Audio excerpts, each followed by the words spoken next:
Jadi segala sesuatu sekali lagi bergantung kepada perasaan. Kita tidak perlu berjuang dan bertarung untuk mengubah kondisi hidup kita.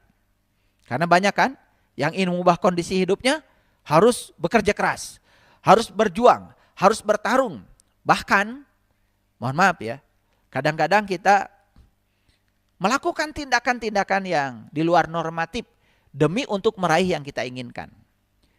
Ini rahasia ya para sahabat. Kita tidak perlu berjuang dan bertarung untuk mengubah kondisi hidup kita. Yang diperlukan hanyalah mengungkapkan rasa cinta. Melalui apa? Melalui perasaan baik. Maka segala sesuatu yang kita inginkan akan muncul. Perasaan buruk menghasilkan hal-hal yang tidak diinginkan. Hal-hal yang tidak diinginkan akan menimbulkan perasaan lebih buruk lagi. Dan itu akan menimbulkan lebih banyak lagi hal yang tidak diinginkan datang. Dan begitu seterusnya. Barangkali kalau saya gambarkan siklusnya begini. Ya, coba perhatikan saya. Di titik atas kita merasa, kita memiliki perasaan buruk. Perasaan buruk akan menghasilkan apa? Akan menghasilkan keadaan yang buruk. Keadaan yang buruk akan menimbulkan perasaan lebih buruk lagi, bukan? Keadaan yang lebih buruk lagi akan menghasilkan keadaan yang lebih buruk lagi. Keadaan yang lebih buruk lagi akan menimbulkan perasaan yang lebih buruk lagi. Perasaan lebih buruk lagi akan menghasilkan keadaan yang lebih buruk lagi. Terus itu. Terus aja. Nah, itulah sebabnya kenapa banyak orang yang terjebak dalam kesusahan terus-menerus. Kenapa banyak orang yang terjebak dalam penderitaan yang terus-menerus? Ini siklusnya. Ulangi ya. Perasaan buruk awalnya cuma perasaan buruk saja. Menghasilkan sesuatu yang buruk.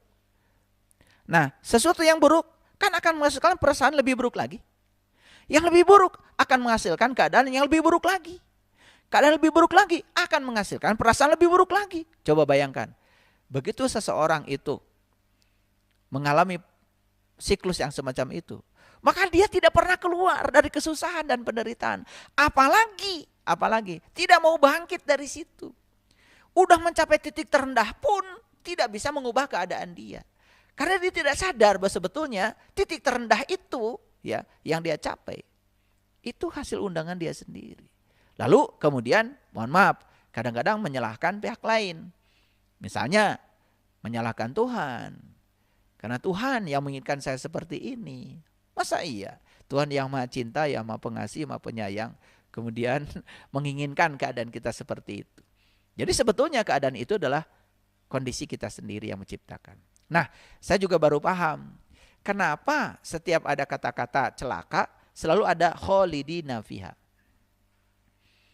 Jadi begitu ada kata-kata nar dalam Al-Quran selalu kholidina fiha. Selalu disertai dengan kekal di dalamnya. Saya selama ini mencoba untuk menyelami apa maksudnya. Kok setiap ada kata nar kholidina fiha. Setiap ada kata jannah juga kholidina fiha. Akan kekal di dalamnya. Ternyata ini adalah siklus. Coba ya, perasaan baik akan menghasilkan hal yang baik. Hal yang baik menimbulkan perasaan baik. Perasaan baik akan menimbulkan hal yang lebih baik lagi. Hal yang lebih baik menimbulkan perasaan lebih baik lagi. Perasaan lebih baik akan menimbulkan hal-hal yang lebih baik lagi. Terus. Makanya ada seseorang yang terus menerus ya mengundang yang baik.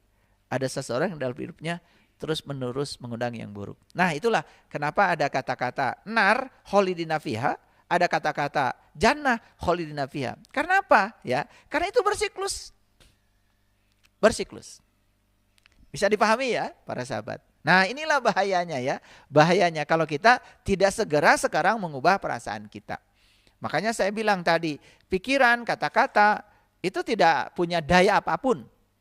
Kalau tidak diberi energi oleh perasaan. Ya.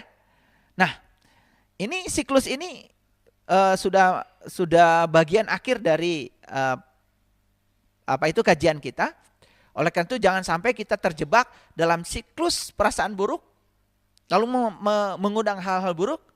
Nah kita semoga terjebaknya di perasaan baik.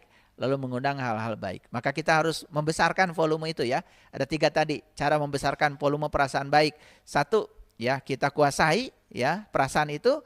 Yang kedua Kemudian kita terus secara sadar ya sampai mencapai sebaik mungkin perasaan kita. Dan yang ketiga ya, fokus kepada hal-hal yang kita cintai, yang kita ingin. Hebat ya. Nah, kalau ini dicoba oleh para sahabat pelan-pelan, saya jamin ya, para sahabat akan mengalami kehidupan yang spektakuler. Makanya saya berani mengatakan kajian ini adalah hidup yang menakjubkan.